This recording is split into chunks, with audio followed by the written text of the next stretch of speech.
Arthur Jermyn, de H. P. Lovecraft.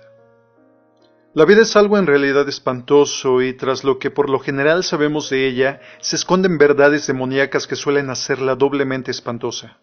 La ciencia, que ya nos resulta agobiante con sus sorprendentes revelaciones, tal vez se convierta en la gran exterminadora de la especie humana, puesto que su caudal de insospechados horrores aniquilaría nuestro cerebro si se le diera libre curso. De saber lo que realmente somos, haríamos lo que hizo Sir Arthur Jermyn. Una noche Arthur Jermyn se roció con gasolina y dio fuego a sus ropas hasta calcinarse. Nadie puso los restos en una urna funeraria, ni tampoco nadie se dedicó a escribir su necrológica, puesto que se encontraron ciertos documentos y cierto objeto dentro de una caja, y los hombres prefirieron olvidar ambas cosas. Incluso algunos de quienes conocieron a Arthur Jermyn se obstinan en negar que haya existido alguna vez. Arthur Jermyn decidió entregarse al fuego luego de ver el objeto apenas desembalado que le habían traído desde África. Ese objeto y no sus particulares características personales fue lo que lo llevó a terminar con su vida. Muchos no hubieran soportado vivir de tener las características tan peculiares de Arthur Jermyn, pero él era un poeta y un erudito y estas condiciones habían hecho que no le importara. Por su sangre circulaba la erudición, puesto que su bisabuelo, Sir Robert Jermyn, había sido un notable antropólogo, un tanto que su tatarabuelo, Sir Wade Jermyn, fue uno de los pioneros en la exploración del Congo y sus adyacencias, y había escrito muchos libros polémicos sobre las tribus que lo habitaban, los animales existentes y el pasado de la región. En verdad, Sir Wade se había distinguido por poseer un rigor intelectual que a veces era confundido por sus detractores con manías. Sus personalísimas hipótesis sobre una primigenia civilización blanca en el Congo lo convirtieron en objeto de escarnio masivo cuando su libro, Observaciones sobre las diversas partes de África, apareció publicado. Poco después, en 1765, el audaz explorador y antropólogo terminó siendo recluido en el manicomio de Huntington. En la familia de los Jermyn, la locura era una cuestión hereditaria y la gente se sentía tranquilizada porque no eran muchos. Precisamente Arthur era el último descendiente. Si no hubiera pertenecido a ese tronco familiar, sería imposible prever cuál habría sido su reacción cuando se enfrentó al objeto. El aspecto más externo de los Jermyn nunca fue convencional, pero Arthur disfrutaba del dudoso privilegio de ser el peor. Sin embargo, los viejos retratos de la galería que se observaban en la Jermyn House mostraban unos rostros agradables durante la época previa a Sir Wade. Por supuesto, la locura asomó precisamente con él, y sus historias y anécdotas africanas suscitaban al mismo tiempo el placer y el horror de sus pocos amigos. Los primeros síntomas de la insanía se manifestaban en su colección personal de trofeos y piezas cobradas por él mismo, los cuales distaban de ser los que un hombre normal se habría atrevido a conservar. Pero, de un modo especial, se evidenciaba en la estricta reclusión oriental a que sometía a su esposa. Según la versión del propio Sir Wade, su mujer era la hija de un traficante portugués que había conocido en África y, siempre ateniéndonos a sus palabras, la mujer no toleraba las costumbres inglesas. Lo había acompañado a la morada conyugal luego del segundo y más prolongado de los viajes que emprendiera el investigador. Traían un hijo nacido en África. La mujer también lo acompañó en el tercero y último viaje y nunca regresó. Durante todo el tiempo que permaneció en Inglaterra, nadie la vio de cerca, ni siquiera los criados. Siempre estuvo confinada en un sector apartado de la Jermyn House y su marido personalmente se ocupaba de atenderla.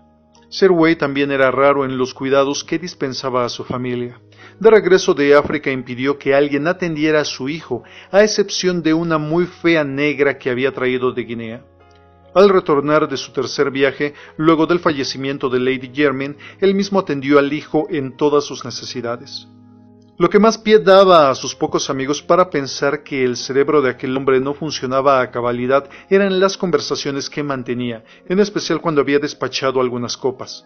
En el marco de una época asignada por la racionalidad, como lo era el siglo XVIII, no se entendía que un hombre extraordinariamente culto se diera a hablar de espectáculos salvajes o de extrañas ceremonias celebradas bajo la luna del Congo, de imponentes murallas y columnatas pertenecientes a una ciudad ignota, devorada por la exuberante vegetación o de húmedas y lóbregas escaleras que se hundían sin fin en la oscuridad de criptas o de catacumbas prodigiosas. Más disparatado aún resultaba discurrir acerca de seres vivos que poblaban semejantes lugares. Se refería a animales y otros entes fabulosos que el propio Plinio habría considerado con escepticismo. Según Sir Wade, eran los pobladores naturales de la ciudad de las murallas y las columnatas, de las criptas, los únicos que convivían con las fantásticas placas labradas. Al regresar de su último viaje fue notoria en Sir Wade una fruición especial e incomprensible al hablar sobre estas cosas, en especial luego que transponía el tercer vaso de Knight's Head. Se jactaba de estos descubrimientos, así como de haber vivido en medio de estas terribles ruinas que sólo él conocía. Sin embargo, fue el modo en que hablaba de los seres de las ruinas lo que finalmente determinó que lo encerraran en el manicomio. Demostró muy poco disgusto cuando se vio confinado en la habitación de ventanas enrejadas de Huntington. Era evidente que su mente funcionaba de un modo muy curioso. A medida que su hijo fue creciendo, demostró cada vez menor apego a su hogar hasta que al final dio muestras claras de temerlo. Su verdadera morada era el Knight's Head, así que cuando se vio recluido evidenció como una vaga gratitud, como si esa situación le significara alguna protección. Falleció 3 años después del encierro. Su hijo, Philip, fue también una persona muy extraña. Pese a su notable parecido físico con el padre, su aspecto y sus acciones resultaban tan repulsivas que había logrado que todo el mundo lo rehuyera. Si bien no heredó la insanía tan temida, poseía una mente obnubilada y estaba expuesto a esporádicos periodos de irrefrenable violencia. Era de escasa estatura, muy robusto y hacía gala de una sorprendente agilidad. Unos 12 años después de haber heredado el título paterno, contrajo enlace con la hija de su guardabosques que, según se decía, era de ascendencia gitana. Poco antes de nacer su primer hijo, se alistó en la armada como simple marinero, hecho que terminó de generalizar el repudio de sus costumbres y la desigual boda habían suscitado. Una vez concluida la guerra en América, se embarcó en un buque mercante que hacía la ruta hacia África. En esa circunstancia adquirió considerable reputación debido a su fuerza y a su agilidad. Sin embargo, una noche que el buque estaba fondeado frente a la costa congoleña, nuestro hombre desapareció misteriosamente. La locura, que ahora es una peculiaridad aceptada, revistió en el hijo de Sir Philip Jermyn una dimensión extraña y fatal.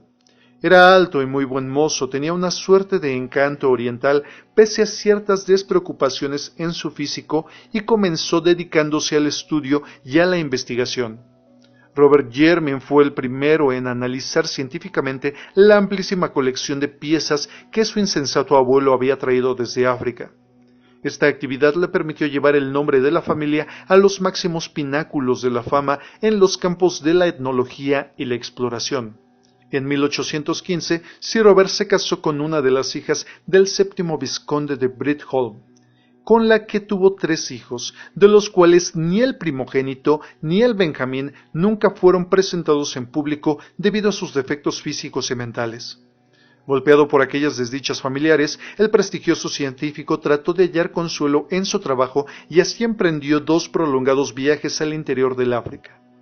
En 1849, el segundo hijo de la familia, Neville, personalidad especialmente desagradable en la que parecían juntarse la altivez insolente de Philip Jermyn con la soberbia de los Britholm, emprendió la fuga acompañado por una bailarina vulgar. Al año siguiente regresó y fue perdonado. En realidad regresó viudo y acompañado por un hijo, Alfred, quien con el correr del tiempo sería el padre de Arthur Jermyn. Según las conjeturas de sus amigos, lo que desequilibró a Sir Robert fue la cadena de desgracias familiares que lo golpearon, pero en realidad lo que ocasionó el desbarajuste quizás haya sido un fragmento del folclore africano. Sir Robert se había aplicado a colectar leyendas pertenecientes a las tribus Songa, tribus que habitaban cerca de la zona donde había hecho sus exploraciones el abuelo Wade y donde él mismo había trabajado con ahínco, en la esperanza de lograr una justificación racional a las desatinadas historias del abuelo sobre una ciudad ignota llena de extraños seres. No había que descartar que la imaginación de Sir Wade hubiera sido estimulada por los mitos indígenas. El 19 de octubre de 1852 se hizo presente en Jermyn House el explorador Samuel Seaton. Traía un manuscrito con notas recogidas entre los Songa y la convicción de que determinadas leyendas sobre una ciudad gris habitada por monos blancos y gobernada por un dios blanco podrían llegar a interesarle al etnólogo.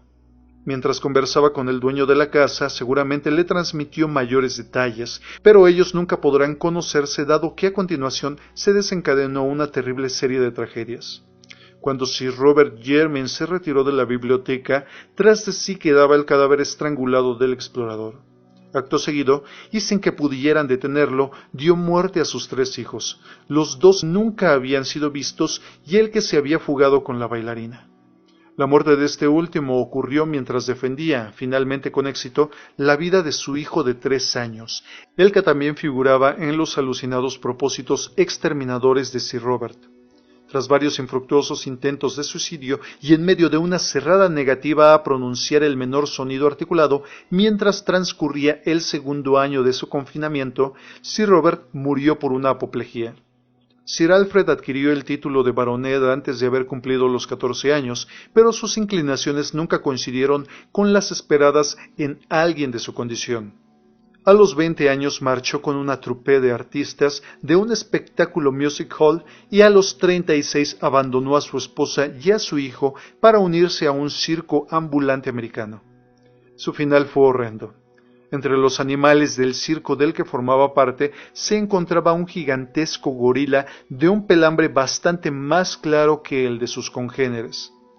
Era un animal extraordinariamente tratable y por eso muy popular entre los artistas. Alfred Jermyn experimentó una extraña fascinación por aquel animal y solía pasar prolongados ratos frente a los barrotes de la jaula mirando fijamente al gorila, quien le sostenía la mirada. Por fin, Jermyn solicitó y consiguió permiso para dedicarse a amaestrar al animal, tarea cuyos éxitos causaron asombro entre sus propios compañeros y, ni decirlo, en el público. Sin embargo, una mañana en Chicago, durante el ensayo de un número que simulaba un combate de boxeo, el gorila asestó un golpe bastante violento sobre Alfred Jermyn, quien se sintió lastimado en su cuerpo y en su dignidad de improvisado domador. Los integrantes del mayor espectáculo del mundo son reticentes a hablar sobre lo que ocurrió a continuación. Ninguno de ellos esperaba oír el alarido inhumano que profirió Sir Alfred Jermyn, ni verlo aferrar a su tosco contendiente con ambas manos, derribarlo al piso de la jaula y comenzar a morder de manera salvaje la peluda garganta de la bestia. El gorila fue presa de la sorpresa en un primer momento, pero no demoró en reaccionar y mucho antes de que el auténtico domador pudiera intervenir, el cuerpo del baronet se encontraba horriblemente mutilado. Arthur Jermyn tenía por padres a Sir Alfred Jermyn y a una vulgar cantante de music hall de origen ignoto. Al abandonar a su familia el marido y padre, la madre decidió llevar al niño a Jermyn House, donde ya no había nadie con poder suficiente como para impedir dicha presencia. La mujer de Sir Alfred procuró que el hijo tuviera la mejor educación que sus modestos recursos económicos pudieran proporcionar. Los medios económicos de la familia eran en ese entonces muy escasos. Jermyn House se había transformado en un caserón semidestartalado, pero el joven Arthur se sentía entrañablemente unido a la vieja casa y a todo lo que contenía. La condición doble de poeta y soñador lo diferenciaba con claridad de todos sus antepasados. Algunos vecinos que conocían la existencia de la invisible esposa portuguesa de Sir Wade Jermyn sostenían que la sangre latina de aquella antecesora era la que corría por las venas de Arthur. Sin embargo, la mayoría de quienes lo conocían atribuía su sensibilidad a herencia de la madre, la que nunca había sido reconocida socialmente a pesar de su notable belleza. Lo sutil de la poesía de Arthur Jermyn resaltaba y se hacía más notoria por contraste con su chocante aspecto personal. La mayor parte de los integrantes de la familia Jermyn se habían caracterizado por un físico desagradable, pero el caso de Arthur excedía el de sus ancestros. No es fácil describirlo y transmitir su aspecto. Lo cierto es que su expresión, su conformación facial y sus brazos demasiado largos indefectiblemente suscitaban una sensación de repulsión a quienes lo veían por primera vez. Sin embargo, la mente y el carácter de Arthur Jermyn se encontraban en las antípodas de su aspecto. Una brillante capacidad intelectual le permitió cosechar las mejores calificaciones en Oxford.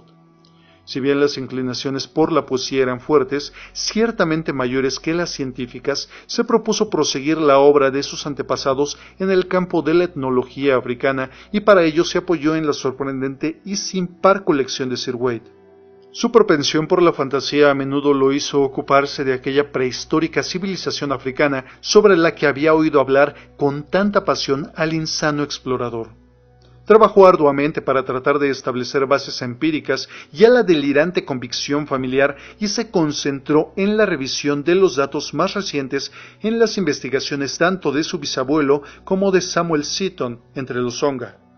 Luego del fallecimiento de su madre en 1911, Sir Arthur Jermyn decidió avanzar cualitativamente en sus investigaciones. Vendió una parte de sus bienes y de este modo reunió el dinero necesario para preparar una expedición al Congo. Estuvo un año en las regiones de Onga y Kaliri, donde halló más datos de los que su entusiasmo le había permitido esperar.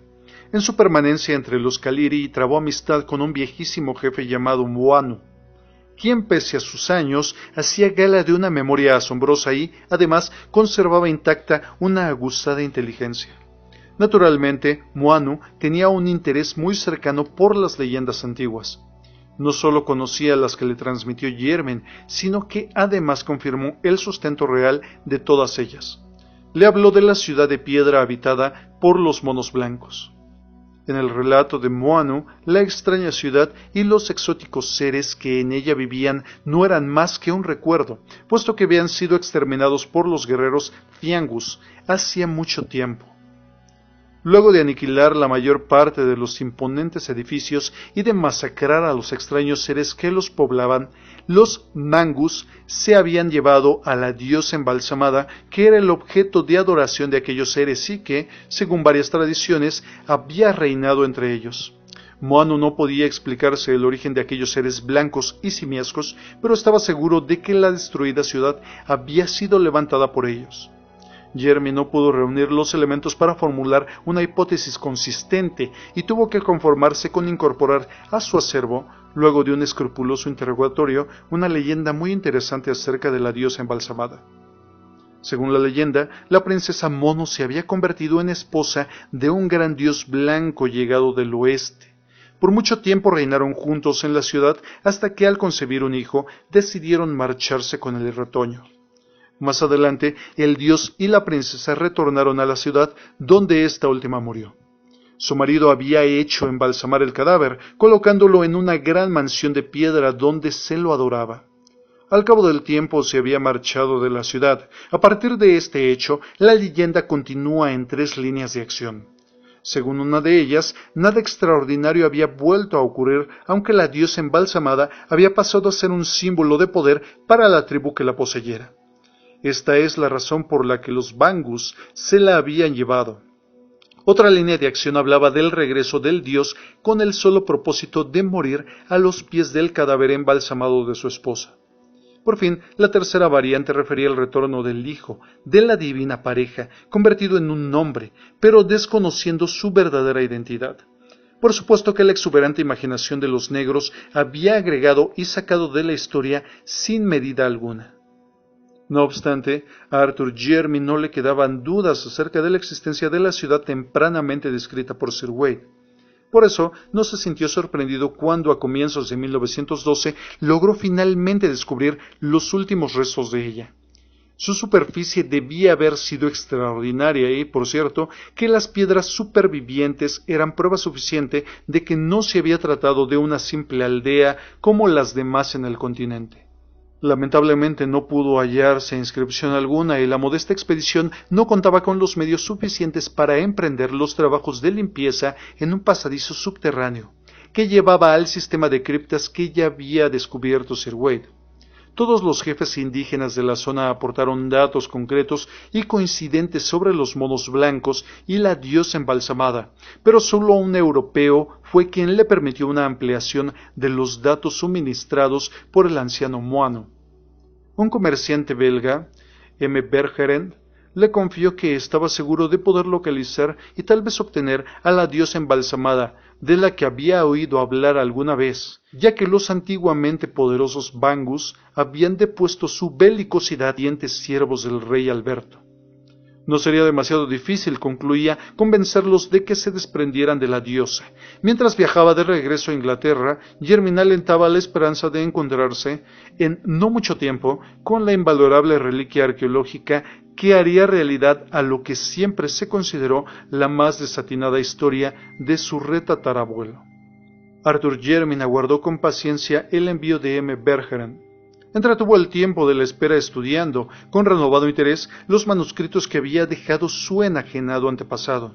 Comenzó buscando las huellas de la vida personal de Sir Wade en Inglaterra y luego se dedicó a reunir rastros familiares en sus exploraciones africanas. Los testimonios verbales sobre la misteriosa y confinada esposa eran abundantes, pero en Jermyn House no había quedado ningún objeto que le perteneciera. Jermyn se preguntó por qué faltaban esos mínimos rastros corroboradores de una existencia humana y llegó a la conclusión de que el motivo básico que explicaba esa anomalía era la locura de su marido. Recordó que su retatarabuela había sido hija de un comerciante portugués establecido en África. Tal vez su minucioso conocimiento del continente negro la había llevado a tomar con escepticismo buena parte de las historias que contaba su marido, cosa que un hombre no perdona con facilidad. El fin de sus días le había llegado en África, tal vez empujada hacia allí por un marinero empecinado en probar lo que decía. En junio de 1913 le llegó una carta de M. Bergeren, donde le comunicaba que había hallado a la diosa embalsamada. Según el belga, se trataba de un objeto extraordinario y, por lo tanto, imposible de clasificar. Solo un estudio científico podría determinar si el ser era humano o simiesco, determinación que tampoco sería fácil en virtud del estado de deterioro que presentaba la momia, castigada tanto por el desfavorable clima congoleño como por la naturaleza misma del embalsamamiento. Era clara obra de un aficionado. En torno al cuello de la momia se había encontrado una cadena de oro de la que colgaba un medallón vacío, sobre el que se veía un escudo de armas grabado. Según la hipótesis de M. Bergeren, habría pertenecido a algún explorador y los Bangus tal vez lo habían puesto a la diosa como amuleto. El belga también le anunciaba su convicción de que Sir Arthur recibiría una sorpresa, pero no agregaba más detalles. La carta terminaba diciendo que la diosa embalsamada llegaría a Jermyn House, cuidadosamente embalada, un mes después de la llegada de la carta. La caja embalada fue recibida en Jermyn House en plena tarde del 3 de agosto de 1913. De inmediato fue llevada al amplio salón donde estaban las piezas africanas reunidas por varias generaciones de los Jermyn. Los hechos ocurridos con posterioridad solo pueden inferirse a través del relato de los criados y del examen de algunos documentos hallados en el lugar. Entre los muchos relatos, el más detallado y coherente pertenece al viejo Swames, mayordomo de la familia. De acuerdo con este hombre, acreedor a toda la confianza, Sir Arthur Jermyn dispuso que todo el mundo saliera de la amplia habitación para luego abrir la caja. Transcurridos algunos momentos, se oyó un terrible grito en el interior del gran salón y a continuación Jermyn abandonó el lugar en medio de una frenética carrera, como si quisiera escapar a un terrible enemigo. Parece que no hay modo de describir el gesto de su rostro, un rostro que incluso en plena paz ya era bastante horrible. Tomó por la escalera que lleva a la bodega. La servidumbre, azorada, esperó inútilmente que su amo volviera a aparecer. Momentos después les llegó un marcado olor a gasolina y oyeron cómo se abría la puerta que permitía la comunicación entre la bodega y el patio de la casa. Uno de los mozos de cuadra vio a Arthur Jermyn abandonar con sigilo la casa, todo empapado, y dirigirse al pantano que estaba en las inmediaciones. Finalmente, en el apocalipsis del terror, todo el mundo asistió al desenlace. Una llamarada se elevó por encima del pantano y tras ella una columna de humo humano buscó huir hacia el cielo. La casa de los Jermyn ya no existía más. La razón por la cual los calcinados restos de Arthur Jenmin fueron abandonados sin entierro alguno debe atribuirse a lo que se encontró más tarde, en especial el objeto de la caja. La diosa embalsamada ofrecía un espectáculo repugnante. Se encontraba medio comida por los gusanos, pero aún así era posible discernir que se trataba de un mono blanco momificado, con seguridad perteneciente a alguna especie desconocida, considerablemente menos peluda que las demás variedades descritas y de extraordinario parecido al hombre. Entrar en mayores detalles no sería de muy buen gusto, pero no deben obviarse dos particularidades debido a que corresponden de manera repulsiva con otras tantas notas de Sir Wade Jermyn tomadas en sus expediciones africanas y con las leyendas africanas del dios blanco y de la princesa mono. Ambas particularidades son las que paso a referir. El escudo de armas que lucía el medallón colgado al cuello de la momia era el escudo de armas de la casa Jermyn. Con respecto a la sorpresa de la que hablaba M. Bergeren en su carta, sin duda se refería al terrible y afantasmado parecido que podía observarse entre el delicado Arthur Jermyn y la diosa congoleña. Augustos integrantes de la Real Academia de Antropología incineraron a la momia, arrojaron a un arroyo el medallón y varios de ellos se niegan terminantemente a admitir que Arthur Jermyn haya existido alguna vez. Fin de Arthur Jermyn, de H. P. Lovecraft.